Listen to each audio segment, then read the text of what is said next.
Today in the kitchen, I am making a big bowl of tapioca pudding. So come along with me and I'll show you how to do a little bit of cheats to make your bowl look as full as possible. Using a big pot so that this will not boil over, you are going to use 1 quart of milk, a half a cup of tapioca that is not instant. We're going to bring this to a boil. So you will turn your heat on high.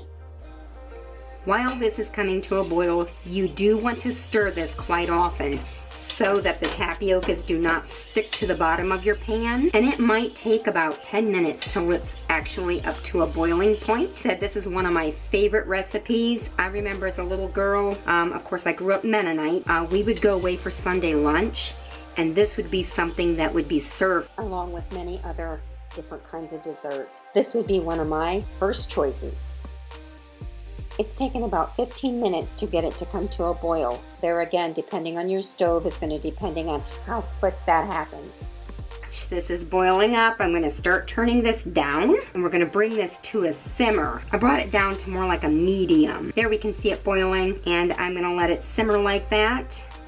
I will stir it occasionally, and then I will check to see when my little tapiocas are translucent really, but I'll taste them then. But there you can see them. They actually are still pretty white, so they're not ready yet. You will need to boil and stir for at least 20 to 30 minutes until those tapiocas are totally nice and clear. To speed this process up, soak your tapiocas for at least 4 hours. I didn't have that choice this time, so I'm showing you how you can do it.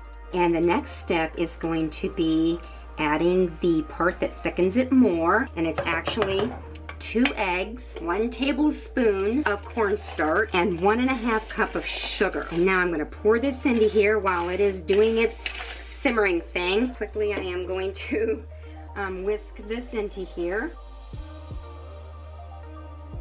I have a gas stove, and so my stuff cooks a little bit quicker.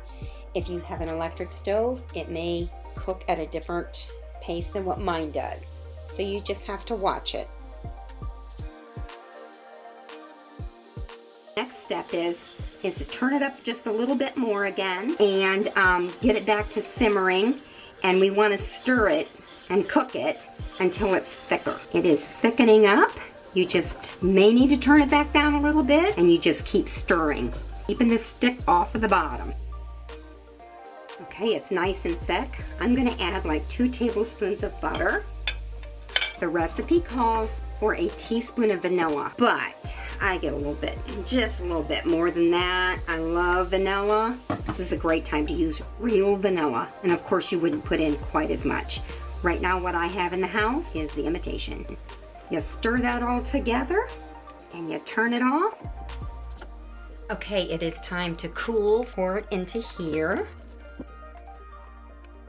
When cooking anything with milk, it wants to skim across the top and form a thick layer. By putting wax paper on it, it helps it to not form that thick layer.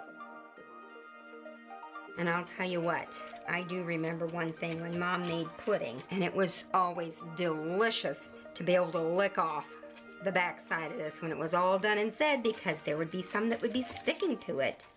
Now I'm going to take this and cool it. Since it's cool outside, I am just going to sit it on my back porch. After it is cool, you can pull off your wax paper and your pudding is ready to go. I found this big bowl at a yard sale one time. It was kind of sitting off to the side, and it looked like it had sat in somebody's basement for years or else in a barn. It was really, really dirty.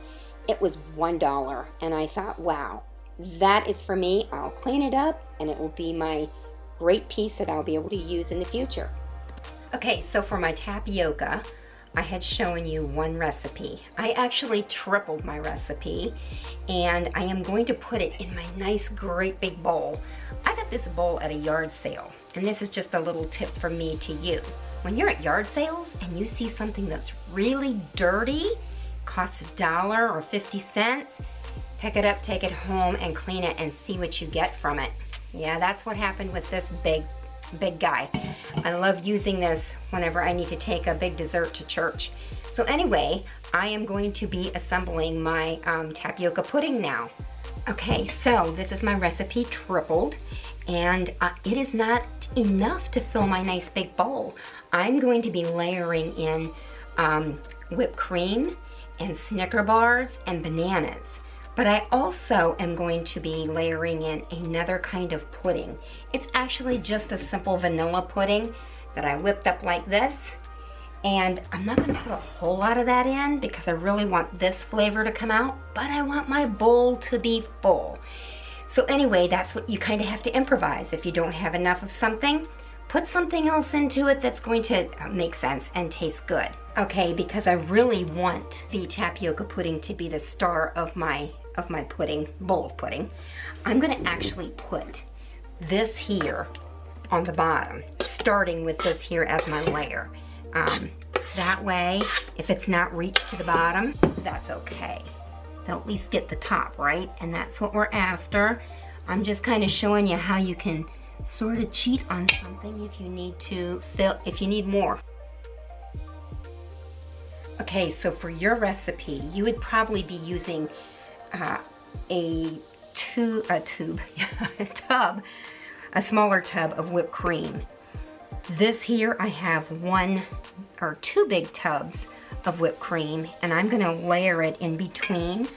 Also, I had used probably about 1/4 of this big tub. I mixed it in with my pudding that I had made from a box. When doing layering, you wanna go right up to the edge, right up to the glass bowl, keeping it from smearing the best you possibly can, because this is where the layers come in and can look so pretty. Okay, so for the next layer, I'm gonna be putting in my Snicker bars that I have cut up.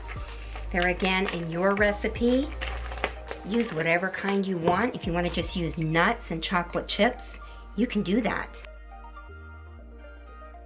Next, I want to add a layer of the tapioca.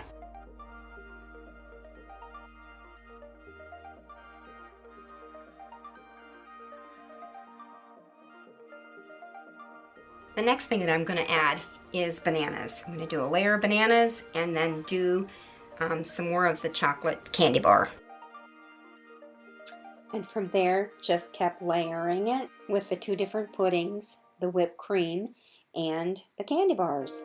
Topping it off with a garnish of the bananas and the candy bars. I think it looks delicious.